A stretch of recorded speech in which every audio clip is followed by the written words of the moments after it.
The Edmonton Oilers have a chance to go up 3-2 tonight in Game 5 of the Stanley Cup Final. On today's edition of Locked On Oilers, I'm going to explain how they get the job done and why Game 4's win was so instrumental in turning the tide.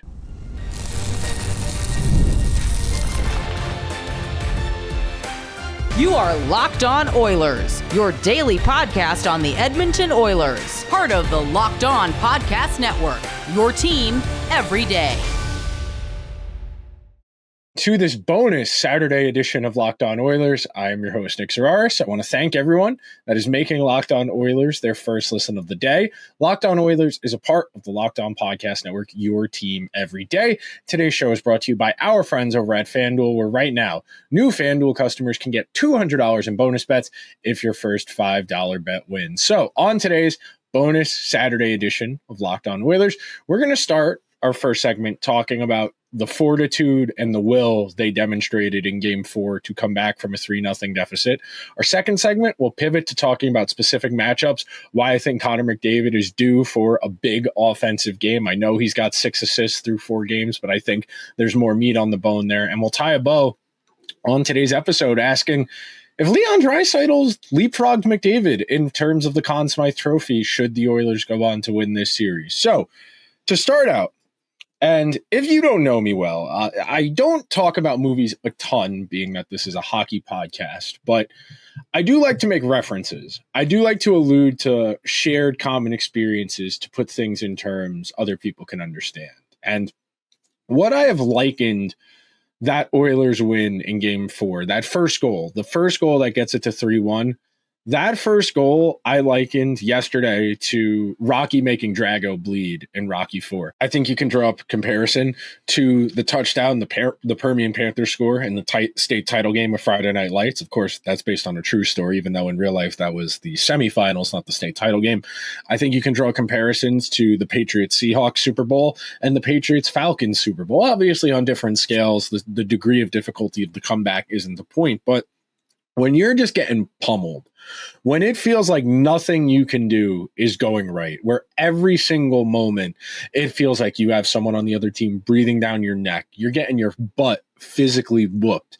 And something I thought about today that came up while I was doing my research that I got reminded of, the Miami documentaries, the 30 for 30s ESPN did when I was still in like high school. So those are probably like 10, 15 years old at this point. But when those documentaries came out, there was one in the first part where Ed Reed, Hall of Famer, arguably the best safety in the history of professional football, he was talking about his first year at Miami when the team wasn't very good and they were getting their butts kicked a lot. They were losing a lot of high score. They were losing by big numbers a lot. And Ed Reed said something to the effect of, it can't go on like this. We can't keep doing this if we're going to get where we want to go. And it takes leaders like that. And it takes guys recognizing and saying, okay, no more of this. I'm done with this. We can't keep doing this. Things need to change, and right now. And I think it's very fitting that it was Corey Perry who was the guy during that first intermission at 3-0, that was the voice. And I think it's very interesting. You heard what some of the other guys on the team had said. I think it was Leon, who said he's not a guy who speaks up a whole lot in those types of situations. So the fact he was willing to vocalize and say something to get the guys going meant it was important and meant it was something meaningful. And I don't think you can exaggerate the importance of the experience here. The Oilers have played so many playoff games over the last few years. They have guys who have a ton of playoff experience. Sure, there are guys like Jake Wallman and Jeff Skinner who prior to this playoff run hadn't been to the playoffs before, and that's a consideration as well.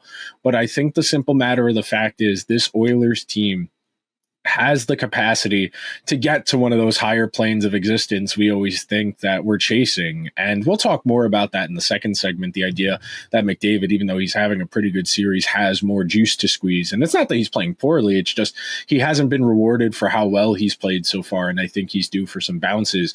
But in the aggregate, in the big picture, talking about the momentum and the proof, I think we underestimate the value of self-belief when we're talking about professional athletes, because we just assume professional athletes are going to feel confident all the time. They got to the NHL by virtue of their hard work and their skill. So it's hard for us mortals to comprehend the idea of lacking confidence. I mean, you think about some of the things that go on in the world and the people who have confidence when they shouldn't in relation to professional athletes who might just be having a bad few games, and the struggles that seem to manifest where suddenly it seems like the game is too fast. It seems like they can't string together 2 consecutive passes without turning the puck over. It's mystifying, and it's one of the great questions about the mind of a professional athlete and trying to understand how much confidence impacts the projection and the translatability of talent, because it's great that you have talent or the capacity to use your talent, but if you can't utilize it, if you can't execute it,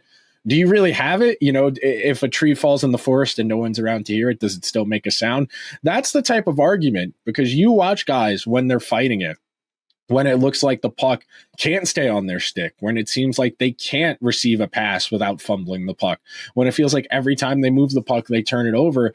That is the far end of the spectrum when you're playing with no confidence. The other end of that spectrum is a guy who might be overperforming a little bit when they are feeling confident in their game. And I don't think it's not necessarily like a negative thing that guys are overplaying their talent because they're feeling good about their games. That's what you want. And, you know, that's one of the signs of a positive environment, is that all boats are getting raised because of the tide. That's the way I like to think about it. When a team is playing well, your supporting cast guys look great. They're flying around out there. They're making plays that you don't expect from them. You know, Podkolzin making the play he made, that's a testament to his game, being a hard worker and being in the right place at the right time. To quote every Little League coach I had growing up, luck is what happens when preparation meets opportunity. And Podkolzin being in the right place at the right time, same thing. Jake Wallman, right place, right time. Sure, he had the stick up high. He was begging for it because he knew he was going to have a really good opportunity to score there. But you still got to do it, and you still got to hit that shot, and you still got to put the puck in the net. And the Oilers had opportunities before them, and they were prepared, and they built self-belief. And I always go back to, there's this one clip from not an ESPN, excuse me, an NBC campaign. Back when the NHL was on NBC down here in the States, there was a marketing campaign that was called History Will Be Made. And it highlighted specific players or games that teams had where it was about a specific moment in time. And there was one with the Kings and the Oilers back in the 80s where the Kings came all the way back from, I think it was a 5-0 deficit. There was one where the Sharks came back from, I think, a 5-0 deficit, where they switched goalies in the first period and slowly but surely started mounting it up. And I said the same thing at the start of the third period of Game 3 before it got out of hand and they lost. All you need is one to get back in the game. You get one, you start getting a little bit of belief. You get it to 2, and then it's only a 1-goal game. You start feeling you can do this. And the Oilers, to their credit, and I want to wrap up this first segment on this note, the Oilers found a way to tie the game. They found a way to take the lead. And then they found a way to respond to losing the lead in the most devastating way imaginable, where if Brett Kulak just gets that puck out, if Calvin Pickard has a slightly sharper angle to the post, the puck doesn't get past him. But the Oilers had the fortitude and the composure to be able to get to the overtime, take those 20 minutes of intermission, reset, go back out there, and win the hockey game. That is a mentally tough team. And as much as people wanted to get on them for the way they handled the third period of Game 3, that's a team that's capable of really, really high-level hockey. And they didn't do it in a conventional way. You wouldn't draw up the way they played in Game 4, the funky goals, the weird bounces, the goalie change, but they found a way. And that is a testament to being a truly special team. And on that note, good teams find ways to win no matter what the circumstances are. And down 3-0 to the defending Stanley Cup champions on the road is about as adverse conditions as I can imagine. Short of the Penn State whiteout, short of a whiteout in Winnipeg, there are very few environments in the world of sports, let alone just hockey, that can channel that type of intimidation where you feel like you're walking into the Coliseum to fight a lion. The Oilers came out of there wearing the lion as a pelt, Feel good about that if you're an Oilers fan. We are going to take our first break of today's edition of Locked On Oilers, where we've got your team covered every day. And when we come back, I'm going to explain why I think Connor McDavid's due for some more offense, even though he's already playing pretty well. Coming up next. The NBA and NHL The NBA Finals and the Stanley Cup Finals are in full swing, and every night delivers highlight-worthy performances, major momentum shifts, and can't-miss moments. Whether it's a game-winning shot or an overtime game-winning goal, there's never been a better time to get in on the action. And FanDuel makes it so easy to stay in the game before puck drop and tip-off and after the game starts. With player props, performance trends, and same-game parlays, fans have more ways than ever to play smart and win big. If you are itching to back the Oilers tonight, something like Connor McDavid points, maybe Connor McDavid shots on goal, Evan Bouchard shots on goal, perhaps. Maybe you're feeling dicey, Calvin Pickard saves. There are so many opportunities, and it has never been easier to get in on the fun. And if you're new to FanDuel, there's never been a better time to sign up, because if you head on over to FanDuel.com, you place your first $5 bet, and it wins, you'll get $200 in bonus bets. You can make every moment more with FanDuel, the official sports betting partner of the NBA. Thank you to everyone who is hanging out on this Saturday edition of Locked On Oilers. And if you're like me, you're going to spend the entirety of your Saturday afternoon and early evening just pacing back and forth, checking the clock reflexively, trying to get to game time, because these are the moments you live for as a hockey fan. If you're going to the game tonight, you probably feel like you're about to get onto a fighter jet on the side of an aircraft carrier, because that is going to sound like a jet turbine. You're going to walk into Rogers Place tonight, and it is going to be deafeningly loud. It is going to feel like you are standing next to a fighter jet as it's taking off, and you have the capacity to make an impact. And the guys on the team say it all the time. There is no better rink to play in the entire NHL. And most importantly, the transition to home ice, and really quick, best 2 out of 3 home ice. That is a massive difference from last year's Stanley Cup Final, where Game 7 was down in Sunrise and Oilers ultimately came up a single goal short. You have home ice. You have the capacity to get McDavid away from Barkov as much as you can. And look, Paul Maurice, even without last change, is going to do everything in his power to get Barkov out there against the McDavid line as much as they can. I think the fact they have Reinhart and Verhaeghe to play with Barkov, and they still have that Marchand, Luosterainen line, and they still have Sam Bennett, and they just have so much forward talent, and Matthew Tkachuk, and they have so much forward talent. The fact that they have what's effectively a designated defense first line with Barkov and Reinhart, and they still are as dangerous as they are, especially because Verhaeghe's such a good trigger man, that they are making McDavid play a little more defense than he would probably like to. And one of the conundrums and the quandaries with the way McDavid plays and his style, when he gains the offensive zone with speed and he's waiting for help, and I noticed this quite a few times in game number 4, sometimes he just whips that puck to the middle and hopes someone is there as that second layer on the break to try and get pressure on the net. And when those pucks are just getting turned over and over again, the problem becomes the Oilers are in deep. And that presents counterattack opportunities. And I think that really tells the story of the McDavid-Bouchard minutes against Barkov so far in this series. So far, Natural Stat Trick has it at 29:58 as ice time. So we'll say 30 minutes. In those 30 minutes, McDavid and Bouchard have outscoring Chance Barkov 42-30. They have outshot Barkov 26-9. They have only outscored him 1-0. The expected goals are very close. It's 1.67 to 1.65. The Florida Panthers have 8 high danger chances. The Oilers have 7. The Oilers only have a 3.85 on-ice shooting percentage in McDavid-Bouchard minutes. So real quick, on-ice shooting percentage is all of the shots of the guys on the Oilers on the ice when McDavid and Bouchard are out there as well. It's not just those two guys' shots on goal.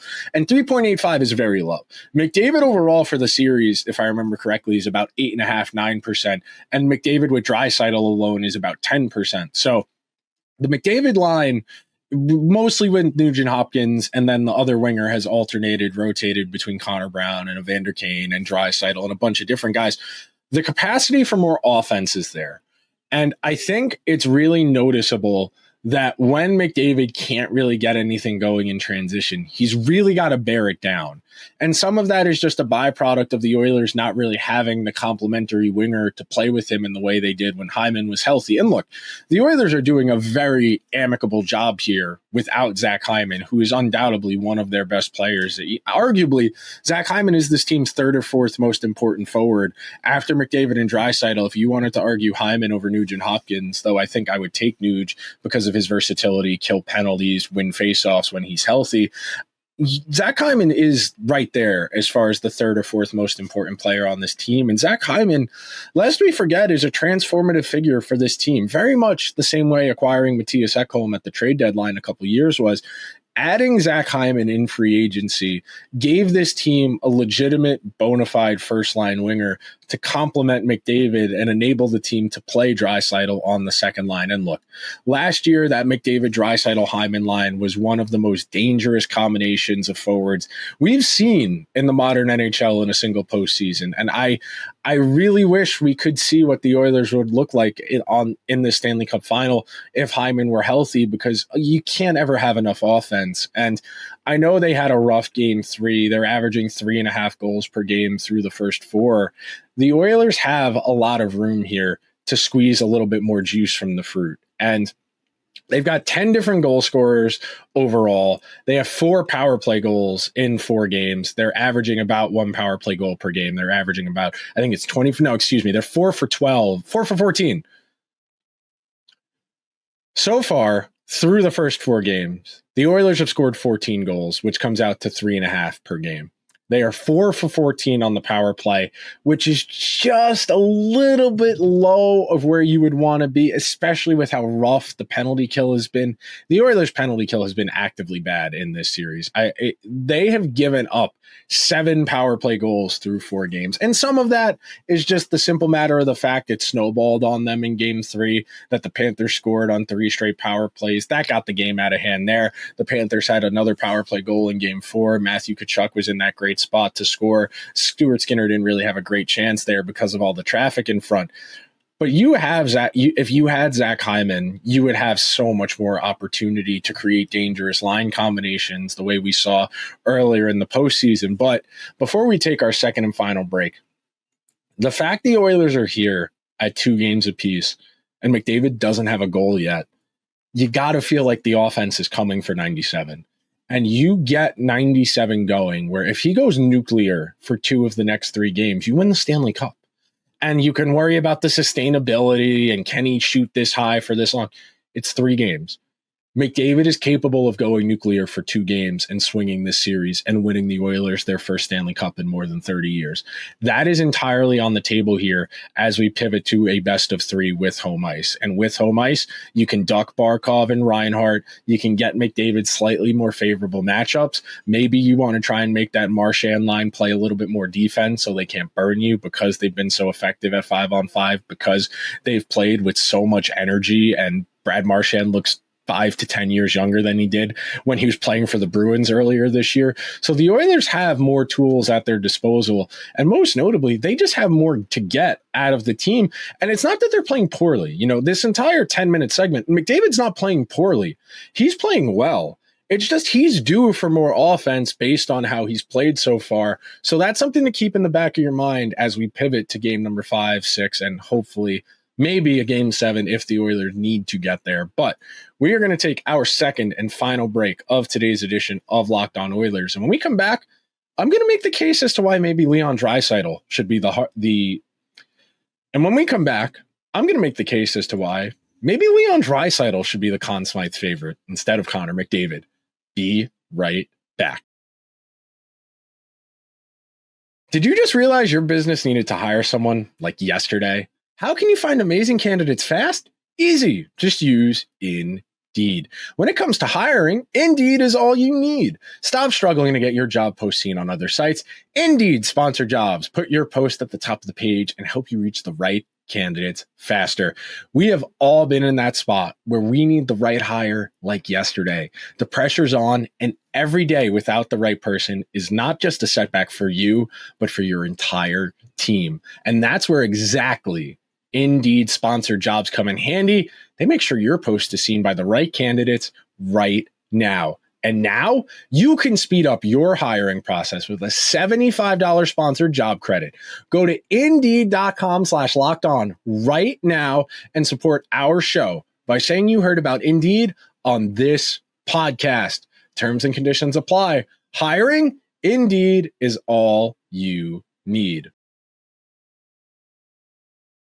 Thank you to everyone who is hanging out on this bonus Saturday edition of Locked On Oilers ahead of Game 5 of the Stanley Cup Final on Hockey Night in Canada. Programming note, I will be going out for the game again tonight, so more likely than not, I will have an episode for you about Game 5 at some point during the day on Sunday. It is Father's Day as well, so it might be a little bit later in the evening, but we will have a Game 5 episode for you relatively promptly. We'll get a hit in for game night, of course, because the game night guys are doing the hard work of doing the show right after the game.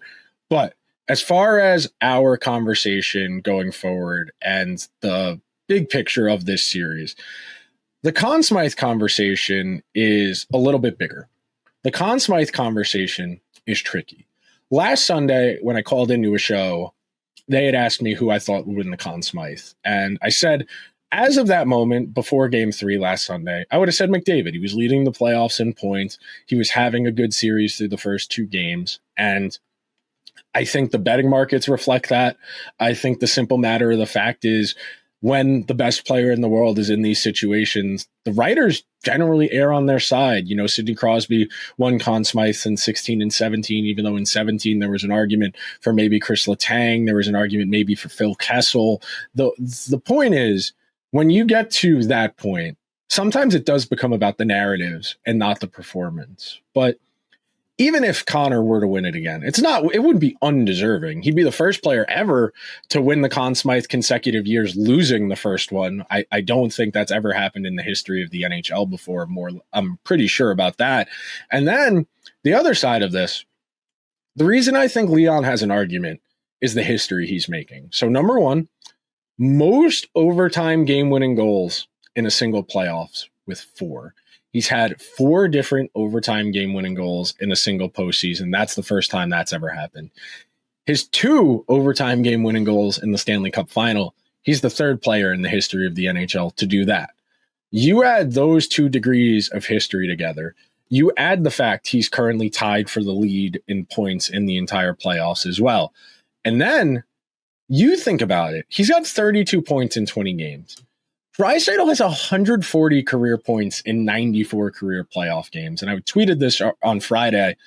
He's got the 4th highest points per game in the history of the playoffs of anyone who's played more than 50 points. You know the 3 guys ahead of Leon Draisaitl all time in points per game? Wayne Gretzky, Mario Lemieux, Connor McDavid. It's pretty good company for a guy that everyone said 5 years ago was a McDavid byproduct, that he was good, but he was just a product of his environment as opposed to being a truly dominant figure. And don't get me wrong, Draisaitl has gotten significantly better. He has added so many dimensions to his game, his goal scoring. And he says it himself. He doesn't think of himself as a goal scorer. He thinks of himself as a playmaker, and he's effectively picked up goal scoring as a hobby, as a side quest, because he's that good at hockey, because he's that instinctual at reading the game. And I think if the Oilers go on and win the Stanley Cup, I think the performances in the 2 more games would have a large sway in McDavid or Draisaitl. If McDavid, is a couple more assists, 1 or 2 goals, I think Leon has a strong case based on the high variance wins, because 4 overtime winners in a single playoffs, that's real biblical stuff right there. That is winning a coin flip 4 times in a row. And I would like you, if you have a coin handy with you, try and win 4 coin tosses in a row where you guess heads or tails and get the right side 4 straight times. It's probably going to take you a while. And I forget how to do that math off the top of my head, what 4 straight 50-50s is. I want to say it's 50 by 50 by 50 by 50, but I can't recall off the top of my head because it's been a while since I've been in a math class. But alas. No matter what, The Oilers are here because of their big boys, because they have two of the five best players in the world. I think Leon should have won the Hart Trophy this year. As much as I love the goalie narrative, I love a good goalie. Connor Hellebuck is one of the great goalies of this era. I think Draisaitl was better this year. I think he was more important. Sure, Hellebuck was the best player on the team that won the President's Trophy, and that's nothing to sneeze at. But at the same time, you think about the steps Leon took defensively, the fact he cut down on the penalties so much. That was something else. You know, he took a penalty in Game 4, the elbowing. That was the first penalty he had taken since the first round. Leon cut the stupid penalties out. He's become one of the best goal scorers in the NHL. He won the Rocket Richard this year. He was a Hart Trophy finalist, and he's won 4 games in overtime, 2 in this final. And the goal he scores to win Game 4, that's all effort. That is all dog. To just throw the puck at the net with one arm, that is a level of dogged determination that not a lot of people have in them. The fact he was using his one arm to buffer space behind him and the other stick, the other hand on his stick as a broom handle to shove the puck forward, and the fact he got a favorable bounce. Like we said before, luck is what happens when preparation meets opportunity. And Leon put himself in a position to make a play there and was rewarded for the game he had had. And if he should go on to win the Conn Smythe, I don't think Connor would mind one bit. Connor would tell you himself he's more predisposed about that other trophy, the best trophy in all of sports, the one that weighs about 37 pounds, but once you lift it over your head, it's weightless. It is the most intoxicating thought. And I can't lie to you. I grew up thinking one day as a kid, I would grow up and I would get to raise that cup, that I would get to call myself a Stanley Cup champion. And for guys like Connor, for guys like Leon, this is a culmination of a life's work. This is a culmination of 25 years. You know, you start playing hockey at 4 or 5 years old. Those guys are both in their late 20s now. You are talking about the majority of your conscious memory getting you to this point. And you are looking at a best 2 out of 3 with home ice advantage, the best rink in the world, the chance to avenge last year's wrong, the chance to win your first Stanley Cup in more than 30 years. There is so much here to chew on narrative-wise. You cannot not feel this moment, you know. How can you not be romantic about hockey? That will do it for today's bonus edition of Locked On Oilers. If you could be so kind, please subscribe to the show wherever you get your podcast. If you're on Apple or Spotify, please leave the show a 5-star review. If you're watching over on YouTube, hit that subscribe button, hit that like button, leave me a comment. Do you think Leon has a case for Conn Smythe over McDavid? If you do, why? Let me know down in the comments. I will talk to you guys sometime tomorrow. Until then, let's go Oilers.